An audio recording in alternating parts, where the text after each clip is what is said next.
Welcome back to the channel. In today's aviation news recap, I'll take a look at a new airline launching very soon, an aircraft retirement, and lastly some exciting growth plans for the Airbus A220. Let's begin with that new airline. Riyadh Air is inching closer to commencing scheduled passenger flights, and the company is readying for certification flying.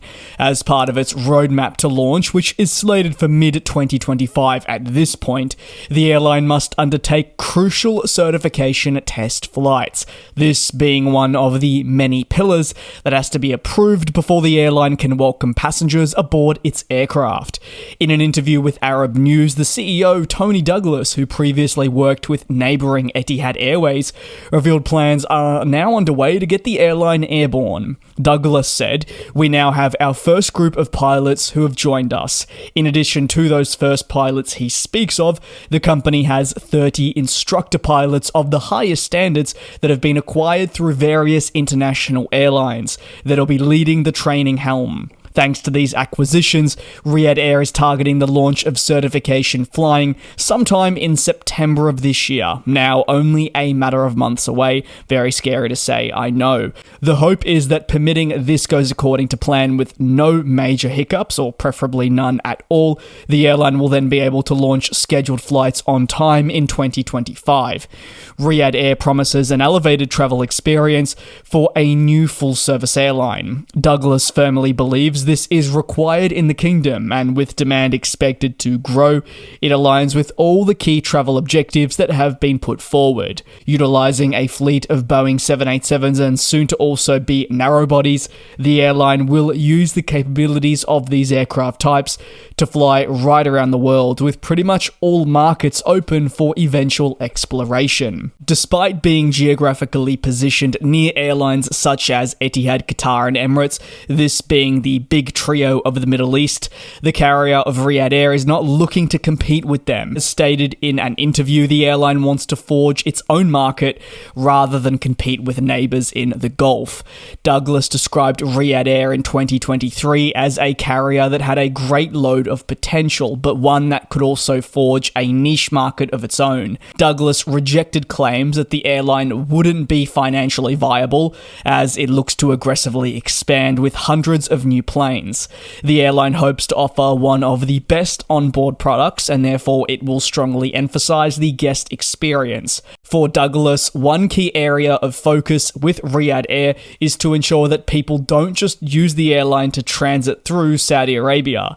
Instead, the hope is to make this a destination that people right around the world want to visit, adopting something very similar that we saw with Dubai, utilizing Emirates. Time will only tell how Riyadh Air fares, but no doubt on this channel I'll be keeping a very close eye.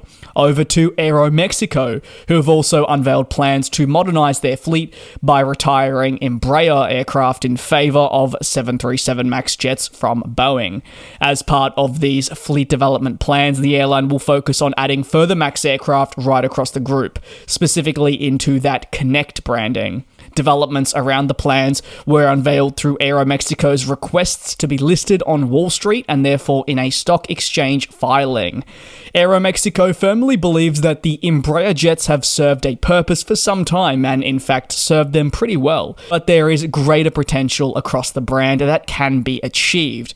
This includes significantly increasing the capacity of its operations in, again, as I touched on, that Connect division. By changing the aircraft that Aeromexico Connect flies, the broader group says it will be able to increase capacity by, wait for it, a staggering 83%, which should therefore trickle down to see fantastic benefits not just across the group but down to customers, who would reap the rewards from the renewal efforts. In fact, there should also be operating costs slashed by 29%. As part of the Aeromexico Connect fleet, there is a pretty big reliance on the ERJ family, given this is the only family of aircraft operated in that Connect division. The latest fleet data says that the airline has 35 ERJ 190s active, with 2 more parked. These aircraft, however, average 14.5 years, therefore they're not getting any younger as the the days go on, and you can understand why they may be looking to replace them. They also are more than aware that as the aircraft continue to age, the costs to maintain will only rise further. This can be a very big deterrence, and operational expenses may also rise.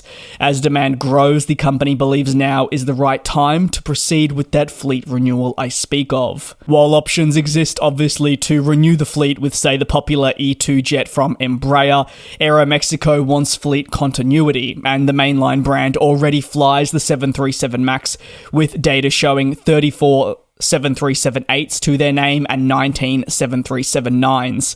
The MAX jets are already helping to replace 737NGs, and being younger and more efficient, Aeromexico feels it is an ideal option for replacing Embraer aircraft. In the future, only Boeing planes will be featured across the Aeromexico brand, which is a bold statement to say the least. On to the last story, and airBaltic hopes to fly over 100 Airbus A220 aircraft now by 2029 as part of a new bold forecast that was unveiled by the airline. As part of their 2023 annual results, they further discussed their ongoing plans with the A220. In 2023, they were able to order 30 of the A220-300s with purchase rights for a further 20. This means an order up to 50 helps them align with their primary objective, as I touched on, getting into the 3 digits.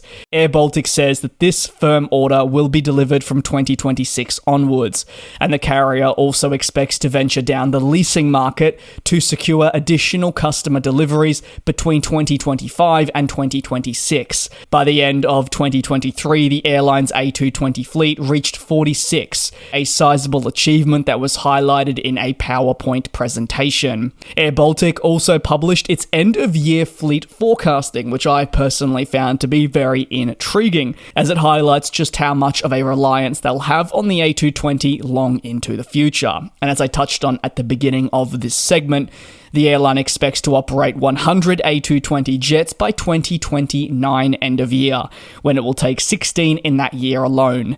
Meanwhile, in 2024, the airline expects to take on 4 new A220s, with a total reliance on the jet reaching 50. On your screen throughout this part and into the future will be a fantastic graph that will show you how the aircraft deliveries will result in an end-of-year figure. We can see that by 2025, this will grow to 55, 2026 it'll be 61, and we'll see that really hefty increase in the last 3 years that'll bring the total to 100. The thing is though, forecasting for aircraft deliveries remains a pretty touchy subject, as aircraft manufacturers battle supply chain difficulties.